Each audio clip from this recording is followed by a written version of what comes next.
We're now up to part 6 of my favorite demos from steamnextfest October 2025 edition. We are slowly but surely coming to the end, but there's still a few more nights of amazing indie game demos you should check out.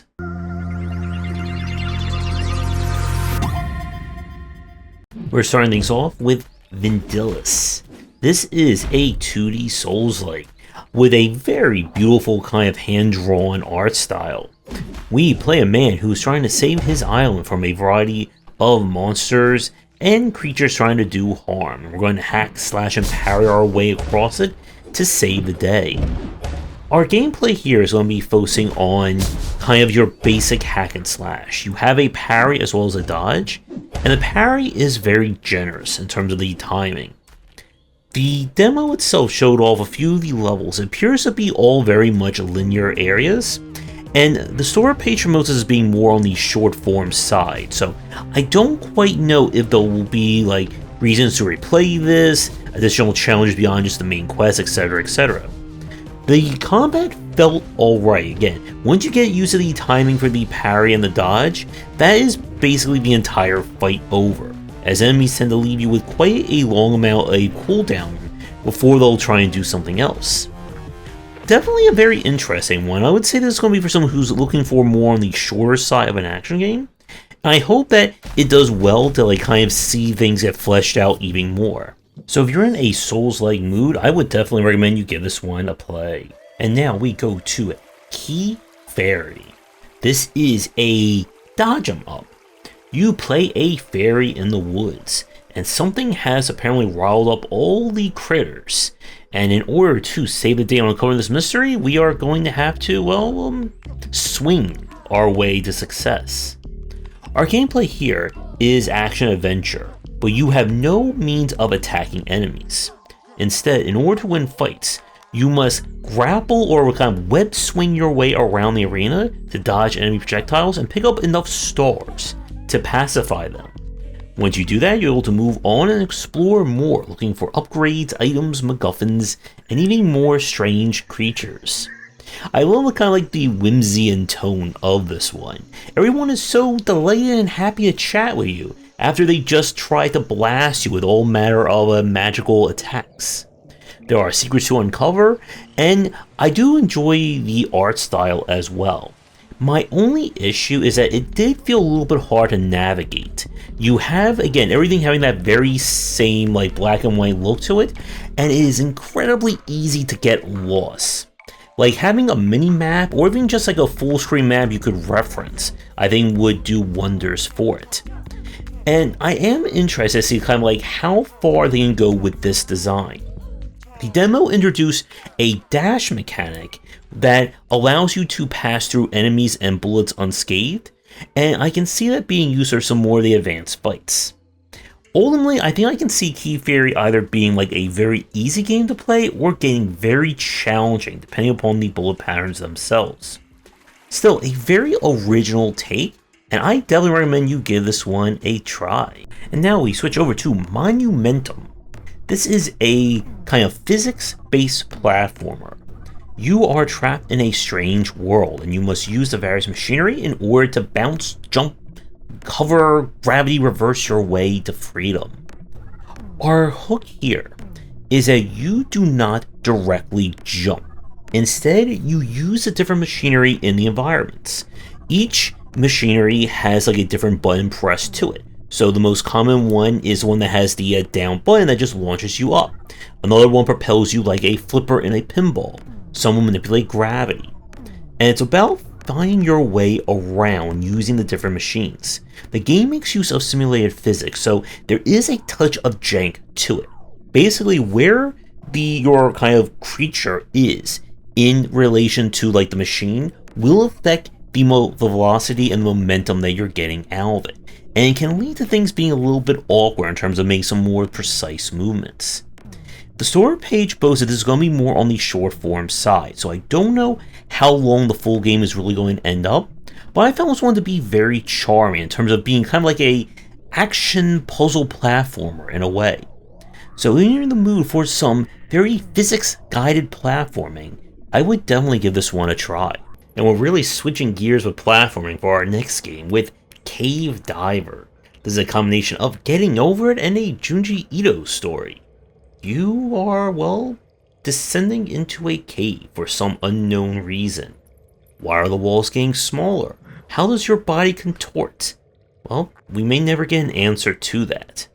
But this is a physics-guided game as you must use your arms, only your arms, to grab your way and push to freedom or wherever it is you're going. So right off the bat, this is not a game for me. I found it to be a bit hard on my hands after a few minutes of kind of trying to get that motion working. So this is specifically for the Rage fans in the audience, and those who aren't claustrophobic as well.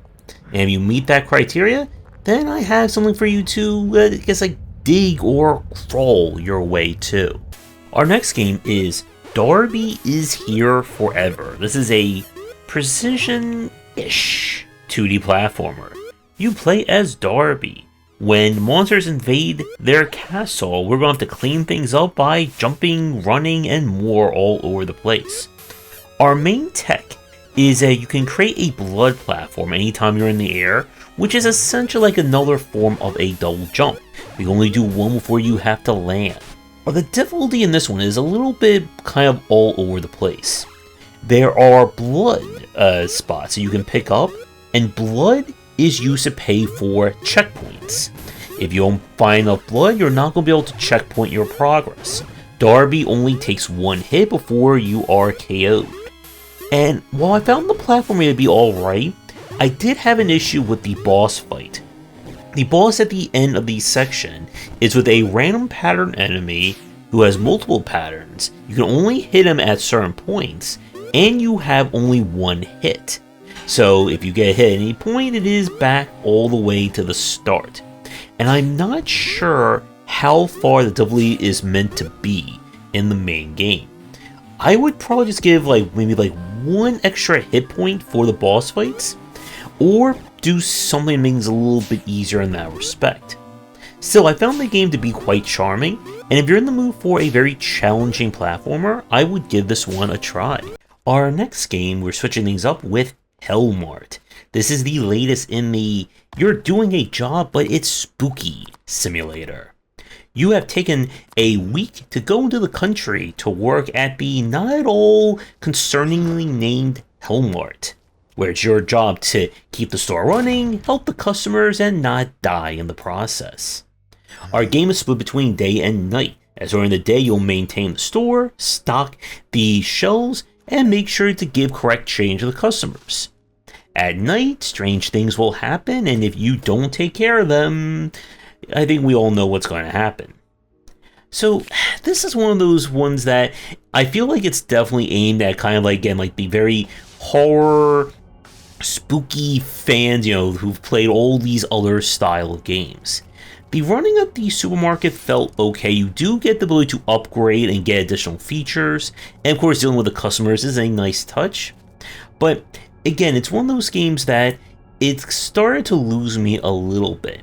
The night effects are really nice, and again, with this particular style of horror, you're going to have to basically be in on the whole simulator aspect on top of the horror. So while this one doesn't quite work all the way for me, again, like the previous game or Cave Diver, if you're in the mood for something a little bit different and like some spooky supermarket shopping, I would at least give this one a try. We're really switching tones for our next game with Familiar Findings. This is a quarter screen idle game, where your job is to collect and raise a variety of familiars who all hang out and do adorable things at the bottom of your desktop. When you collect the mana from them, you can use this to summon additional familiars. Familiars will come in different rarities, which affect how much mana you get from them. Your ultimate goal is to combine familiars of kind of the same class or same type, which will then let you get a new one. And then that one will be even more adorable and lead to more mana. And you'll be fusing and fusing all the while. There are progression elements in the game that was not available in the demo that I played, but this one looked to be a rather adorable example of the quarter idol. So, very easy recommendation if you are still loving your idle games on your desktop and just want to see a bunch of adorable characters roll along your taskbar at the bottom. And now we switch again to the Berlin Apartment. This is an adventure game that follows the different lives of people who all lived in the same apartment in Berlin at different times. So you'll basically experience life in Berlin during the heights of the Cold War, to Nazi Germany, to modern day, and others, with the viewpoint kind of jumping between them, with light puzzles and bonus things to find in each kind of chapter or time period. This is not, again, going to be like a super hardcore puzzle style adventure game, but more on the narrative side. I like the art style, especially with how things change and shift between the different periods. So, another easy recommendation if you're looking for a narrative game that, well, goes throughout the time periods. And now, the sequel to the best-selling and popular job out there with Powerwash Simulator 2. The phenomenon is back, with even more dirty things to clean up, more power washing and soap all over the place. It now also comes with a co-op, I think, already built in, so you and your friends can all get together and do some virtual cleaning. If you play the first one, the basics remain relatively the same. You have an item or area that is full of dirt, grime, and other stuff. You got a power washer, and you're going to clean that bad boy up. The more you clean, the more money you earn, and the more money you earn means you get to buy even more elaborate power washers and soap and attachments and more.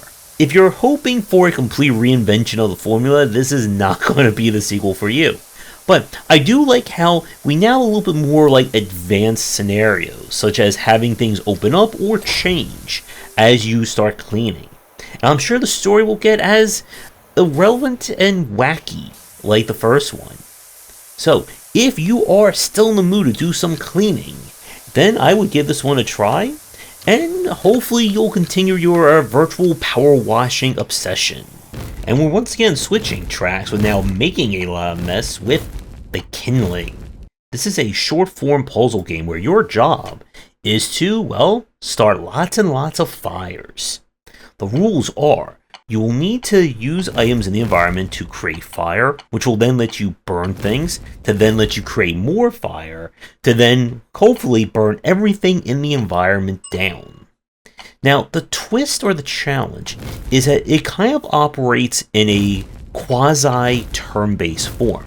Whenever you interact or touch something, it will kind of move things along, or like time will move forward.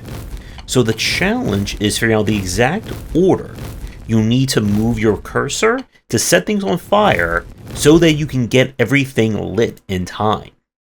It's an interesting idea. Now, as I said, it is being designed to be short form, so I don't know overall how lengthy the game is going to be, but still a very charming and very fiery take on the puzzle format. So with that, another day comes to an end, but we still got plenty more to go. Let me know what some of your favorites are down below, and let me tell your game for a future stream and showcase. Please get in touch. And with that, be sure to come back for another part as we're getting very, very close to the end of our NextFest Mega Showcase. Thanks for watching, and a special thank you to our Patreon supporters. If you enjoyed the video, do the YouTubing stuff, be sure to visit our Discord and Patreon, and if you're interested in more in my thoughts on design, check out my game design books.